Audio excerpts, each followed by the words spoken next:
Olá pessoal, uma ótima tarde, um bom dia para quem estiver ouvindo de dia, uma boa noite para quem nos acompanhar nessa alocução reflexiva, poética e filosófica, como eu gostei de chamar desde a primeira vez que aqui estive, que é capitaneada pela Rádio Web da nossa UFRPE. Reforço, como sempre faço, os meus agradecimentos e o meu reconhecimento ao trabalho que está sendo nesse momento organizado pelos servidores que aqui se encontram, Eliezer e Alana. Dito isto, fica também o convite para os colegas professores, educadores, os servidores, por que não dizer também, e os estudantes, o público da nossa comunidade em geral, vir prestigiar esse espaço de criação, de interlocução muito potente que a gente tem e que merece ser muito utilizado positivamente, espero eu, estar contribuindo para isso também. Bom, mais uma vez eu estou aqui pelo quadro chamado Semearte, onde eu venho fazer uma reflexão comentada, depois de ler, dos textos que eu intitulo Poético e Filosóficos. Poético na forma de escrever e filosóficos na intencionalidade de provocar reflexão, convidar a um pensamento crítico, criativo, cuidadoso, responsável, mas radical também, no sentido de não termos medo de colocar nossas próprias ideias em reflexão ou sob análise. E a minha intenção nesses primeiros textos é trazer algumas dessas composições que dialoguem com situações que a gente possa estar vivenciando ou que tenham sido experienciadas ou experimentadas por mim mesmo, né? No primeiro texto que eu veiculei aqui, há cerca de um mês e meio, dois atrás, foi uma reflexão contextualizada em um evento que aconteceu aqui dentro mesmo da nossa Ruralinda. Este agora foi feito no mês de junho, mas dialogando com outros interlocutores. E esses interlocutores e interlocutoras, eles e elas estão localizados na ambiência do programa de pós-graduação em educação da UFPE, nossa instituição co-irmã, por dentro da linha de pesquisa em educação e espiritualidade, que atualmente encontra na figura do professor Aurino Lima, o seu líder de pesquisa, líder de grupo, que me concedeu a gentileza de participar com ele desde o semestre anterior, e eu continuo nesse semestre sistematicamente, regularmente, contribuindo e aprendendo muito com os estudos que se dão em termos de seminário de pesquisa nessa temática, educação e espiritualidade. Consistem, resumidamente, em os alunos de mestrado e de doutorado vinculados ao programa PPGE-UFPE, a essa linha de pesquisa mais especificamente, poderem trocar impressões, etc., e apresentar uns aos outros, umas às outras, como está o seu estado e o seu encaminhamento de estudos. Pesquisa, né? Discute-se muito sobre metodologia, adequação entre o título, tema proposto, entre o problema apresentado, recolhido, colhido e debulhado a partir do título, e os objetivos, a metodologia, tudo isso que se espera do que a gente tenta e consegue muitas vezes desenvolver com seriedade, pesquisa no âmbito da academia. Então, a ambiência, o contexto, a contextura foi essa.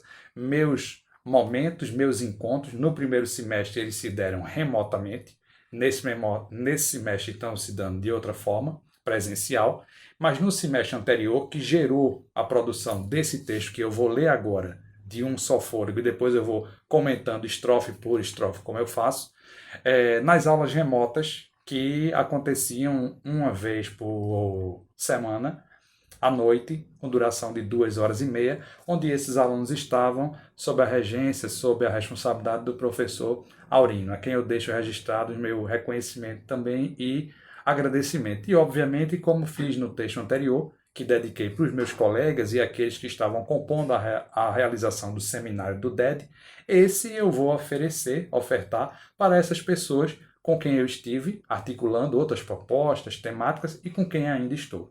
Então, o professor Aurino sugeriu que as pessoas, a partir das suas experiências lá e dos estudos que vinham desenvolvendo, apresentassem em forma de texto o que tinham conseguido aproveitar naquele semestre. Uma espécie de síntese pessoal, eu estou chamando por mim mesmo, a responsabilidade é minha, e apesar de eu não estar na condição de aluno, mas de professor, observador e colaborador, eu quis também me submeter a esse convite de avaliação. Claro que não estava valendo uma nota propriamente dita, mas eu estava querendo mostrar minha intenção clara, aberta, escancarada, de participar inteiramente daquela experiência.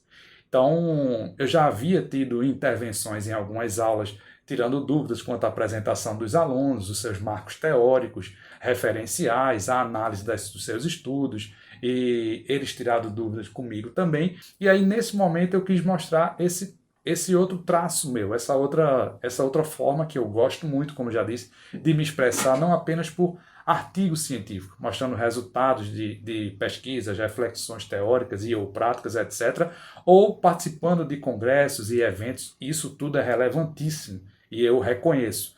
Mas eu gosto muito de me expressar desta forma também. E assim o fiz.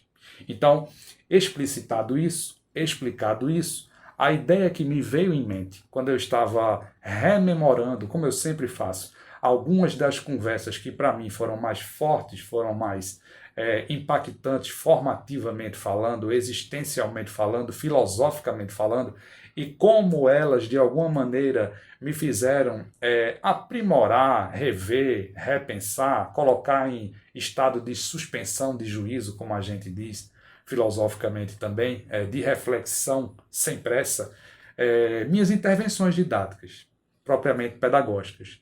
Então, o título que eu coloquei nesse texto reflete como eu me sentir integralmente participando dessas boas conversas formativas com eles e com elas. Sentidos deslocados. O pensamento não me obedece. Um quê de rebeldia o alimenta. O corpo que respira e não padece, o Eros indomável o sustenta. Espírito sem carne não existe, é ilusão das grandes, lhes aviso. Sussurro sorrateiro e insistente de quem quer nos calar no improviso. As letras e as ciências não dão conta de descrever as inquietas e aflitantes caminhos e trajetórias. Se um antropoceno é o que desponta, teremos que criar novas memórias. O ser, com S maiúsculo, deixou de ser para muita gente, que não se viu por ele contemplada. Desnaturados foram brutalmente, mas hoje têm as forças dilatadas. Sacodem o mundo ventos encantados, limpando vestígios do colonial, deixando nossos sentidos deslocados para germinar um novo ancestral. Bem, pessoal, a partir do título, Sentidos deslocados. Por que esse texto? Eu quis me despregar um pouco, eu sei que isso não é completo, pelo menos para mim não foi completamente possível, não sei se é para alguém, me despregar um pouco, me afastar um pouco, me desjungir um pouco dos referenciais que me formam, né? Referenciais familiares, culturais, existenciais, teóricos, acadêmicos, etc. E tentar deixar-me atravessar por aquelas boas e novas reflexões que os estudos de alguns e de algumas lá, com referenciais teóricos novos para mim, outros nem tanto, mas com reflexões novas sobre referenciais antigos, estavam provocando em mim. Então, os sentidos eu usei no plural para dar uma ideia de integralidade, toda a ideia de sentir, pensar no mundo. Deslocados. Então, eles não estão ocupando um lugar fixo. Eles estão em movimento, eles estão em reformulação, eles estão no outro topos. Por isso essa ideia de deslocamento, de deslocar-se. Eu quero sugerir a ideia de movimento também e de desarrumação. Essa é a ideia geral que veio em minha mente. E a primeira estrofe. O pensamento não me obedece. Um quê de rebeldia o alimenta. O corpo que respira e não padece, o Eros indomável o sustenta. Três categorias no mínimo, muito queridas para a filosofia como um todo. A ideia do pensamento, por óbvio, a ideia do corpo, que essas reflexões que eu venho observando e de maneira ainda um pouco tímida, mas com muita vontade, fazendo parte, tomando corpo propriamente na minha reflexão, de colocar o corpo em evidência. Isso não é uma novidade, mas isso faz parte de uma atitude de resistência ou de reexistência, como as pessoas que estudam gostam de nomear, cognominar, de pensar ou filosofar a existência em si, já que o núcleo lá é de educação e espiritualidade, que não seja uma espiritualidade desencarnada.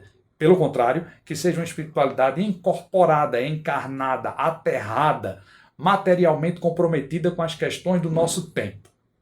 E o Eros, né? O Eros, outra categoria relevantíssima para o pensamento e a história da cultura, das culturas em geral, mas propriamente como uma força incontrolável, que de alguma maneira indisciplina a disciplina que a gente busca por dentro da academia, para manter viva essa própria vontade de conhecer e de pensar.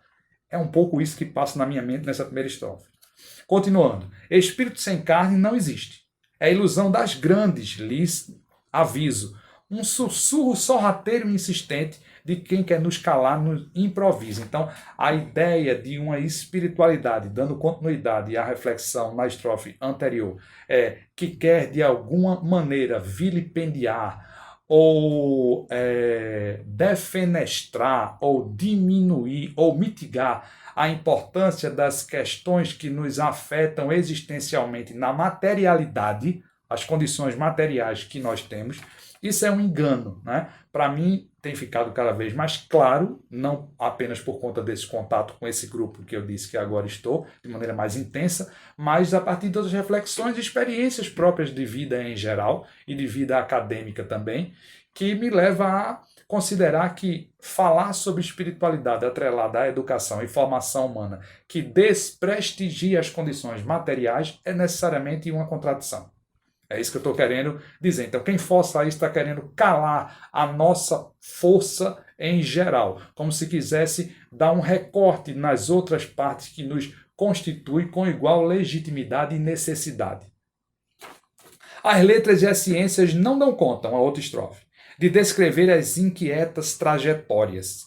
Se o antropoceno é o que desponta, teremos de criar novas memórias. Então, eu estou tentando dialogar com alguns teóricos, por exemplo, que falam essa questão do antropoceno, Krenak é um deles, né? E tem outros referenciais que são por elas e por eles nesse núcleo de estudos apresentados e postos lá, e que eu estou mostrando respeito, dizendo que estou acompanhando essas categorias que surgem, a maneiras como elas estão sendo apresentadas, requisitadas e combatidas também, e se é essa marca humana que caracteriza-se praticamente como uma força geológica, propriamente falando, a interpretação que eu dou. Se é o que desponta, né? Se isso faz com que a nossa caminhada aqui fique cada vez mais inquieta, essa inquietude pode nos conduzir a querermos criar novas memórias, novas histórias.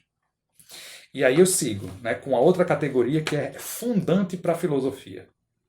O ser, com S maiúsculo. O ser deixou de ser para muita gente. E aí eu estou brincando com essas palavras. Que não se viu por ele contemplada.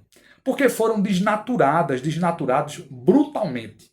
Mas que hoje têm suas forças dilatadas. Então, se você observa, por exemplo, vou dar um nome de um autor que eu conhecia pouco, mas o professor Aurino disponibilizou textos, para mim, relevantíssimos. Maldonado Torres, quando ele começa a apresentar essa questão da colonialidade do saber, poder, etc., ele vai dialogar com a constituição ou com a construção do conceito de ser.